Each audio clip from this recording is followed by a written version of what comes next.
Hey, it's Coach Reeves. Today we're going to show you how to multiply polynomials. And you're thinking, we've already done this. Towards the end though, we're going to do multiplying complex numbers. And that's going to be a new wrinkle. So just do the quick review of multiplying polynomials. Let me show you some examples of multiplying polynomials, or which is complex numbers that have the letter I in it. Okay? All right, let's get started. So if we're going to multiply, there's two ways. You could set this up as a box. We're going to go ahead and go FOIL or distributive property. But we're going to multiply, and we're going to say a positive times a negative is a negative. We're going to say 8 times 8, 64. X times x will leave me with x squared. And then we'll go to the back end, and we're going to say that 8 times negative 2 is a negative 16. X times y is going to give me an xy. And then we're going to go negative 5 times negative 8x. That's going to be a negative times negative is going to give me a positive 40. X times y, or y times x, is still going to give me an xy. We combine those. And then we'll say negative 5 times negative 2 is a positive 10. We're going to say that y times y is y squared. We're going to combine our like terms in the middle. And we're going to say negative 64 x squared plus 24 xy plus 10y squared. There's your final answer. Same old stuff you've been doing already. All right? One more example real quick. Okay? We have a trinomial times a binomial.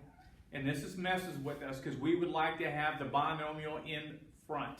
Makes it a lot easier for us. So we're going to rewrite this, and I'm going to say negative 8x plus 2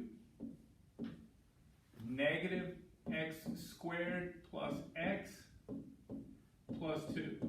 Okay, that makes it a little easier for me. This is the way we've taught it. This is the easiest way for us to do it. So we're going to distribute again. We're going to say that negative 8 times a negative x squared is a positive 8x to the third.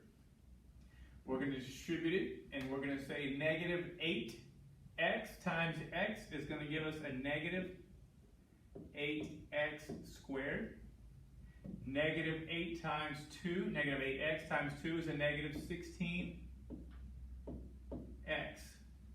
Then we'll take our second term, and we're going to say 2 times negative x squared is going to give us a negative 2x squared.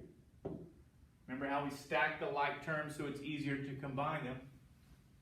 We're going to say 2 times x is a positive 2x.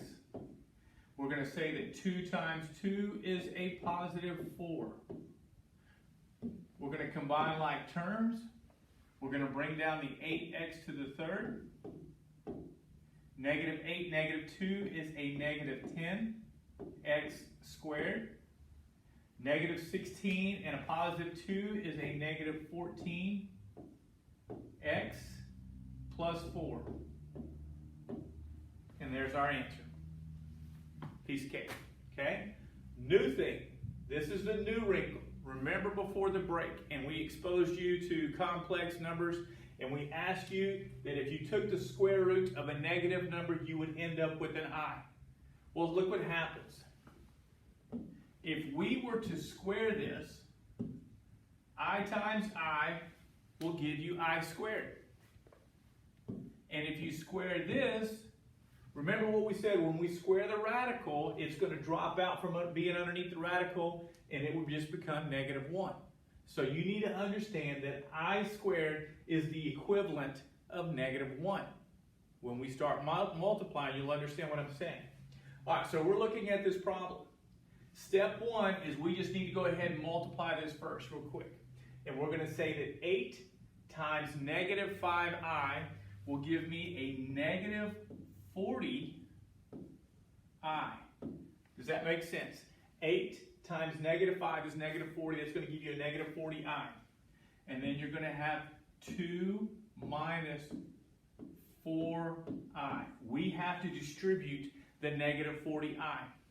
So we're going to come in and we're going to say, okay, negative 40i times 2 will give us a negative 80i. That's pretty simple. But look what happens when we do this.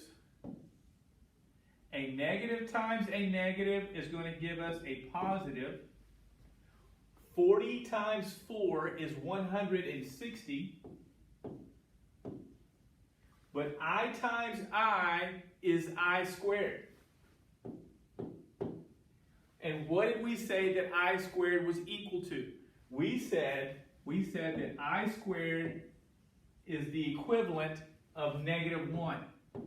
So we're going to have to go 160 times negative 1, which makes it a negative 160. Well, that's not very good. Eraser. Sorry. Let's try this again. That's going to give us a negative 160.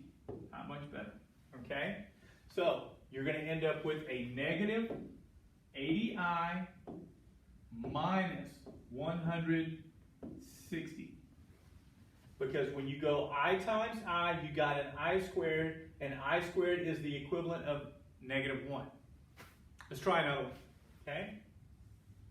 Work on my handwriting. All right, so now we're squaring this. So that's the equivalent of saying 2 plus 5i times 2 plus 5i. When you square it, you need to repeat it, and you're going to multiply it times itself. So now it's what we did at the beginning of the page. We're going to multiply, and we're going to say that 2 times 2 is 4. We're going to say 2 times 5i will give us a positive 10i. We're going to say that 5i times 2 is another positive 10i. Now here's the tricky part, and this is where I go off to the side sometimes. But I'm going to come over here and I have to go 5 times 5. 5 times 5 is 25. And then I go I times I is a negative 1. Because I times I is I squared, and I know that I squared is a negative 1. So here's what I'm doing. 5 times 5 times 5 is 25. I times I is a negative 1, and so when I multiply those together, I get a negative 25. Now, some of you are really smart and you'll do this in your head, but you need to slow down so you don't mess this up, okay? So make sure you understand that your I squared is going to get you a negative 1, and then you multiply. You combine like terms. So we're combining like terms, and we're going to say 4 minus 25 is a negative 21. 10i plus 10i is 20i. Take your time. Be careful. All right? Watch your eyes. Watch your signs. Okay? All right. Let us know if you have any questions. Talk to us in the Zoom. Email us. We'll help you out. Okay? But these, you don't want to rush through them because there's some couple of tricky ones that could show up. All right. Good luck.